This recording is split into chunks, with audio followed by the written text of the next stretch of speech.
Karena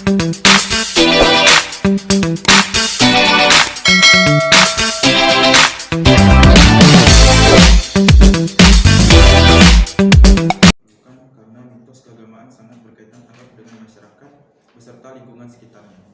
Etika lingkungan dianalisis melalui mitos keagamaan yang ada dalam objek penelitian untuk menemukan hubungan dan pengaruh di antara keduanya. Untuk rumusan masalah terdapat ada dua. Yang pertama, bagaimana mitos keagamaan dalam novel Tangisan Batang Kudu karya Musa Ismail. Yang kedua, bagaimana etika lingkungan dari mitos keagamaan dalam novel Tangisan Batang Kudu karya Musa Ismail. Baik, lanjut untuk tujuan penelitian, yaitu mendeskripsikan mitos keagamaan dalam novel Tangisan Batang Kudu karya Musa Ismail, mendeskripsikan etika lingkungan dari mitos keagamaan dalam novel Tangisan Batang Kudu karya Musa Ismail. Dan untuk manfaat penelitian terdapat dua. Yang pertama, manfaat teoritis, yaitu dapat menjadi bahan penelitian dalam bidang sastra dan pengetahuan tentang mitos keagamaan serta etika lingkungan dalam karya sastra. Yang kedua, manfaat praktis, yaitu dapat digunakan sebagai referensi terkait mitos keagamaan serta etika lingkungan dalam karya sastra untuk penelitian selanjutnya. Untuk divisi operasional, mitos keagamaan dan etika lingkungan dalam novel Tangisan Batang Kudu karya Musa Ismail merupakan kepercayaan yang mengandung unsur religi serta berhubungan langsung dengan perilaku masyarakat terhadap lingkungan sekitarnya. Analisis ini dilakukan untuk mengetahui keberadaan mitos dan pola etika lingkungan di tengah masyarakat. Analisis ini juga mendeskripsikan dan memberikan pengetahuan tentang etika lingkungan dari mitos keagamaan yang ada di kehidupan masyarakat Melayu. Untuk kajian teoritis, yaitu mitos keagamaan, terdapat mitos dan mitos keagamaan. Yang kedua, etika lingkungan, yaitu ekologi dan sastra, ekokritik sastra.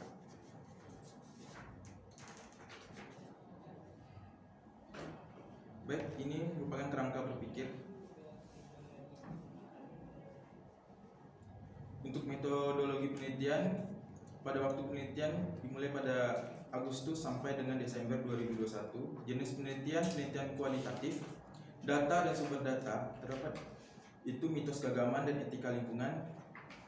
Yang sumber datanya adalah novel Tangisan Batang Kudu karya Musa Ismail, dan metode pengumpulan datanya ada dua, itu metode dokumentasi dan metode catatan. Untuk teknik analisis data terdapat identifikasi, mengklasifikasikan, mendeskripsikan, menganalisis, dan menyimpulkan. Untuk keabsahan datanya ada teknik triangulasi. Dan prosedur penelitiannya ada beberapa tahap, yaitu tahap pra-penelitian, tahap penelitian, dan tahap penyelesaian. Baik, lanjut ke hasil penelitian. Untuk hasil penelitian ada 17 data mitos keagamaan dan 17 data untuk etika lingkungan. Pada slide ini saya hanya menampilkan satu setiap data dari setiap kategori, yaitu pada mitos keagamaan. Data 1, kata ayahku, laut adalah rumah titipan Allah. Katanya lagi, jangan pernah mendurhakai laut. Asmira, Tangisan Batang Kudu, halaman 28.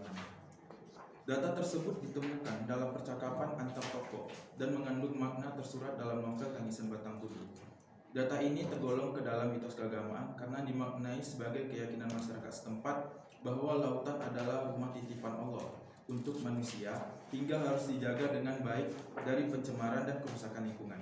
Mitos keagamaan terdapat pada data tersebut adalah kepercayaan seseorang bahwa laut merupakan rumah titipan Allah yang merupakan tempat tinggal bagi makhluk hidup. Dan penulis menggolongkan data ini ke dalam mitos keagamaan karena penutur yang merupakan anak dari seorang yang peduli dengan lingkungan dan aktif membersihkan laut dari pencemaran limbah. Mitos keagamaan pada data tersebut adalah adanya keyakinan bahwa laut merupakan sumber kehidupan bagi makhluk hidup yang membutuhkan keberadaannya. Oleh karena itu, manusia perlu menjaga kelestarian laut agar makhluk hidup yang ada di dalamnya dapat berkembang dan hidup dengan baik. Data 2, Bu Dokter, apakah ini kutukan dari Tuhan kepada kami? Apakah Tuhan tidak menyayangi kami lagi? Warga desa, petani, Tangisan Batang Kudu, halaman 123. Data tersebut ditemukan dalam percakapan antar tokoh dan mengandung makna tersurat dalam novel Tangisan Batang Kudu. Data ini tergolong dalam mitos keagamaan karena dimaknai sebagai keyakinan masyarakat setempat bahwa penyakit yang diderita mereka adalah kutukan dari Allah dan menjadi bukti Allah tidak lagi menyayangi mereka. Mitos keagamaan yang terdapat pada data tersebut adalah kepercayaan masyarakat setempat bahwa segala penyakit atau cobaan merupakan kutukan dan pertanda dari Tuhan. Penulis menggolongkan data ini ke dalam mitos keagamaan karena penutur mempercayai bahwa penyakit yang dialami masyarakat desa petani adalah kutukan dari Tuhan, sekaligus bukti bahwa Tuhan tidak menyayangi mereka. Mitos keagamaan pada tersebut adalah kepercayaan mereka bahwa kejadian yang dialami manusia merupakan pemberian berupa rezeki atau azab serta wujud kasih sayang Tuhan kepada manusia. Baik, untuk lanjut data etika lingkungannya, yang pertama data 1. Karena ia ingin menyelamatkan laut dari limbah-limbah, ayahku tewas karena radiasi limbah itu yang dibuang di gugusan pulau kecil di kampung kami. Asmira, Tangisan Batang Bulu, halaman 28. Data tersebut ditemukan dalam percakapan antar tokoh dan mengandung makna tersurat dalam novel Tangisan Batang Bulu. Penulis menggolongkan data ini ke dalam etika lingkungan karena penutur merupakan anak dari seorang laki yang tewas karena radiasi limbah saat mencoba menyelamatkan laut dari pencemaran lingkungan. Etika lingkungan pada data tersebut berkaitan dengan mitos keagamaan yang dipercaya oleh si penutur bahwa laut adalah titipan Allah, sehingga manusia harus menjaga kelestarian dan tidak boleh mendurhakai laut serta makhluk hidup di dalamnya. Baik, lanjut ke dalam pembahasan penelitian. Pada kebaruan dari penelitian, pada penelitian ini ditemukan adanya hubungan antara mitos keagamaan di kehidupan masyarakat serta etika lingkungan yang dilakukan masyarakat. Mitos keagamaan menjadi penyebab munculnya etika lingkungan dalam kehidupan masyarakat. Oleh karena itu, penelitian pada novel ini menjadi temuan baru dari penelitian-penelitian sebelumnya karena menganalisis hubungan mitos keagamaan dengan etika lingkungan masyarakat Melayu.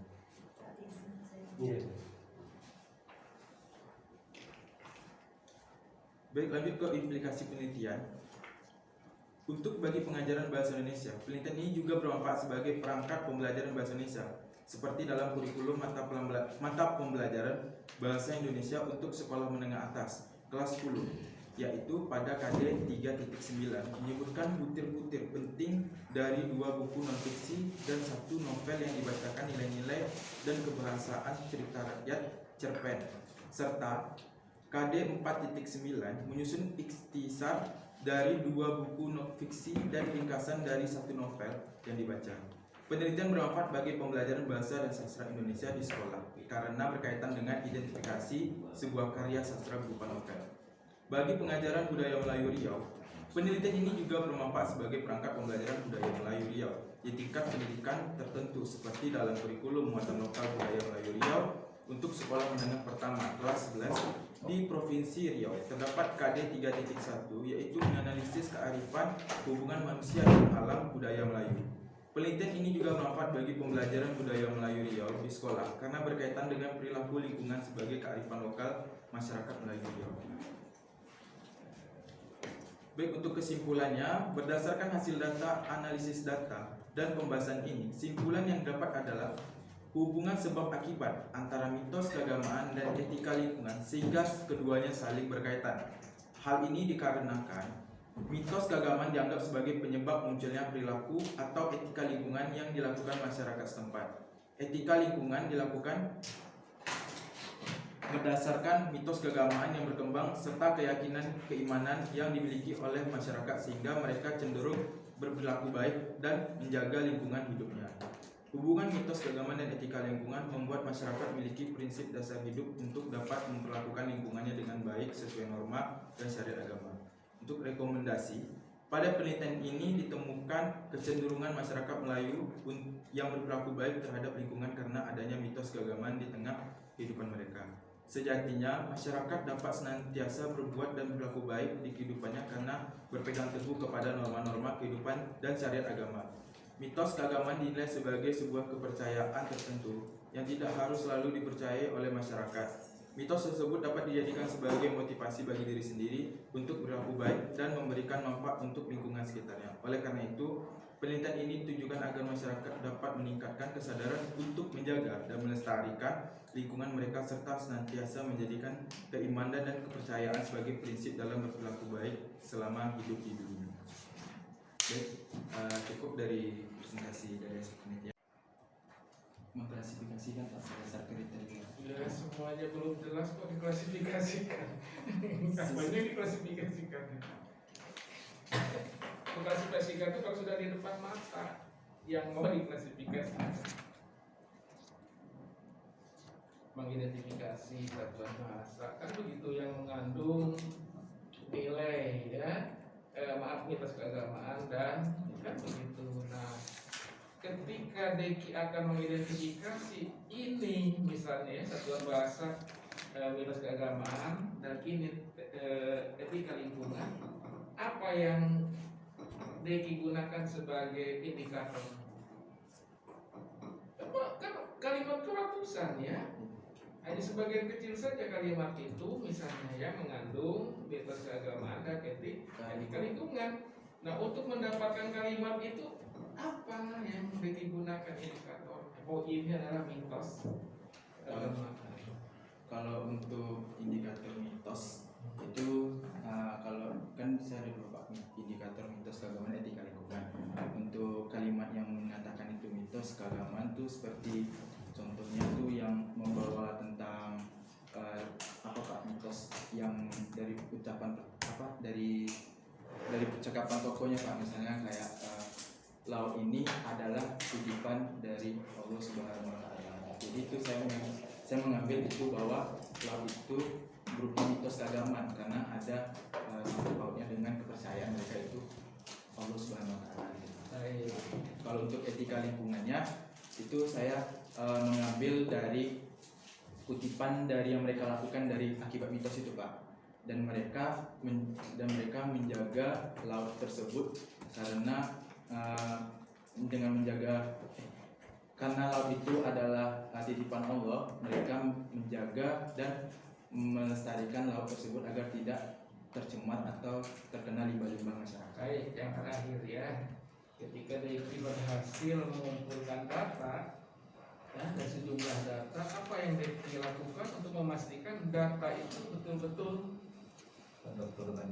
sip? Ya, oke. Setelah saya dapat data tersebut, saya cukupkan dengan kajian teori yang berhubungan dengan indikator tersebut Pak. Pernah mendengar validasi data? Deki melakukan itu? Melakukan Pak. Dengan siapa? Dengan Popi Kurniawan SPD Pak. Baik, dari sejumlah data yang divalidasi itu ada nggak data yang tidak valid? Valid semua. Valid semua. Baik, Werner, itu saja. Baik, terima kasih Pak Dudung. Deki, kita lanjut ya untuk pengunjung ketiga. Dengarkan dengan seksama apa yang pertanyaan dari komisi ketiga ya. Kita tunggu sebentar. Terserah aja lah. Terserah aja. Tunggu nanti saya bertemu ya. Baik, disilakan Bapak Dr. Hendra. Baik, terima kasih Bu Erwin. Selamat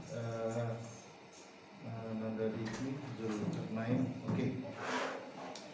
Tadi saya sudah mendengar apa yang disampaikan oleh Pak Dr. Saprial bahwa kajian Anda ini tidak kajian lapangan, tetapi kajian teks yang Anda beri persepsi sendiri, betul?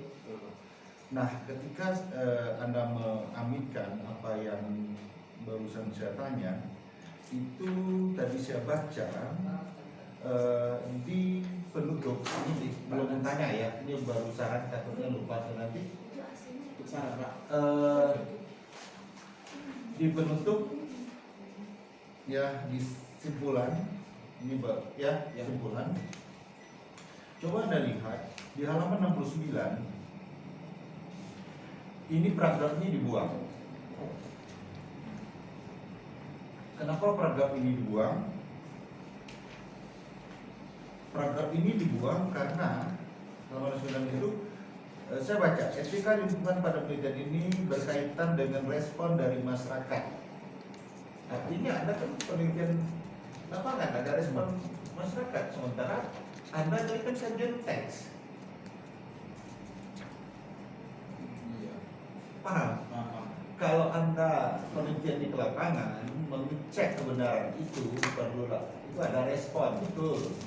Sekarang Anda kan membuat etika lingkungan pada penelitian ini berkaitan dengan respon dari masyarakat yang diimplementasikan dalam perilaku.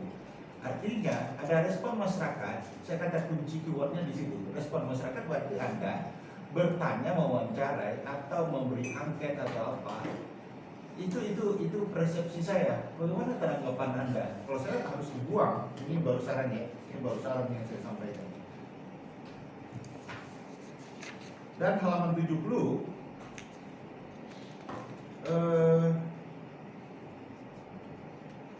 ini ya. Pada manusia dalam memandang keberadaan mitos gaman di lingkungan, mereka akan memberi dampak bagi kehidupan.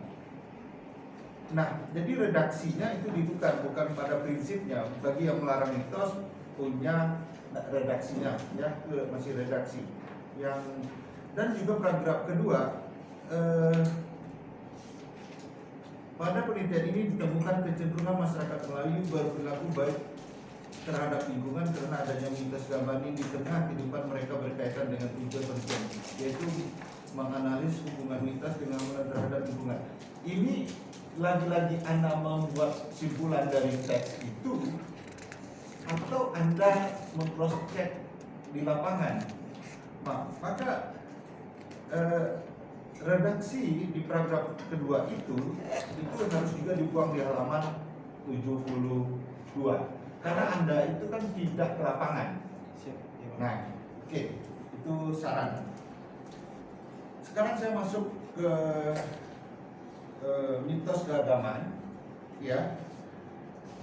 Kenapa Anda tidak membuat di pembahasan menghubung kaitkan, ya, kalau Anda berani mengkritik, menghubung kaitkan antara si penulis, ada biografi penulis dan di sini tidak saya ambil.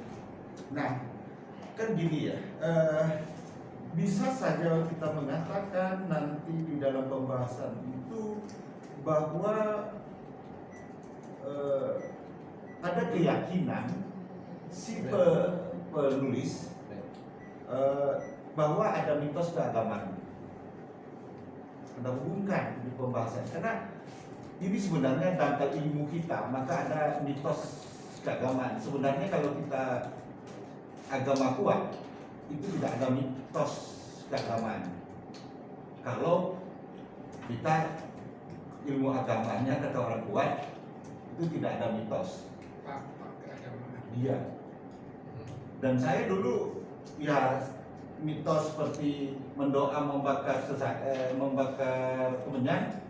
Saya dulu pelaku waktu kecil, nenek buyut saya mensuruh mencari arang lalu dibakar ketika mendoa. Karena ketika ada kemenyan itu, lalu kemenyan diletakkan di arang, lalu ada air putih didoakan oleh ustadz, dan itu baru rasanya sampai, kata nenek buyut saya dulu. Dan saya waktu itu masih ingat kelas 4 SD. Baru kalau ada ibaratnya ustadznya mendoa, tidak ada itu, tidak bagi nenek saya. Mungkin pada waktu itu orang itu juga minta. Kadang-kadang si ustadz kalau dia udah menanya mana air dan kemenyan apa udah siap belakang kemenyan, itu artinya ustadz mau pulang mendoa.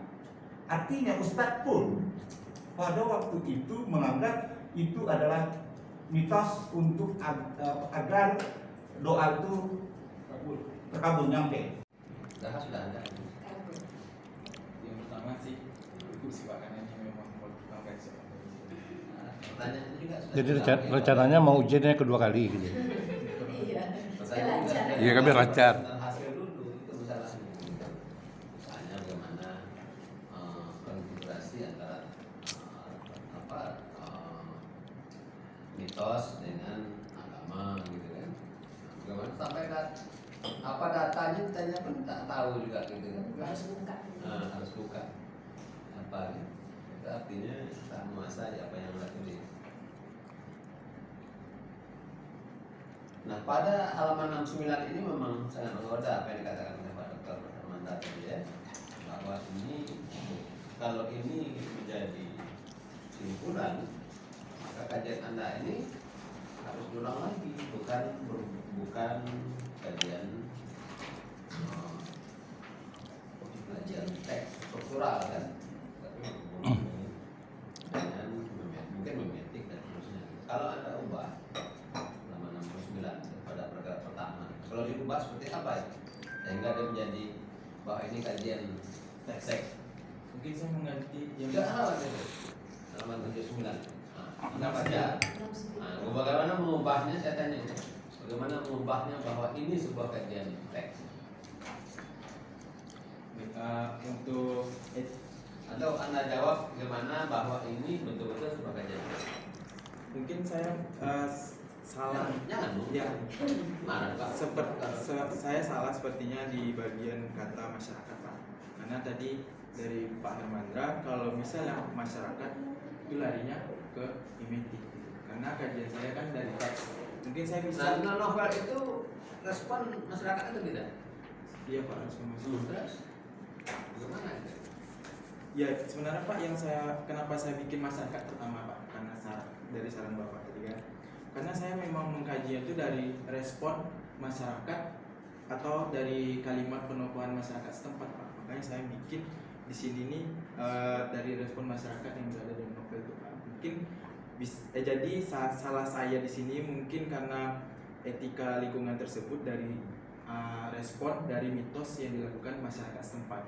Seharusnya mungkin saya bisa mengubahnya dengan dari pernyataan dari teks dari dalam novel mungkin bisa, karena itu saya sudah bilang tadi kajiannya saya dari struktural teks gitu.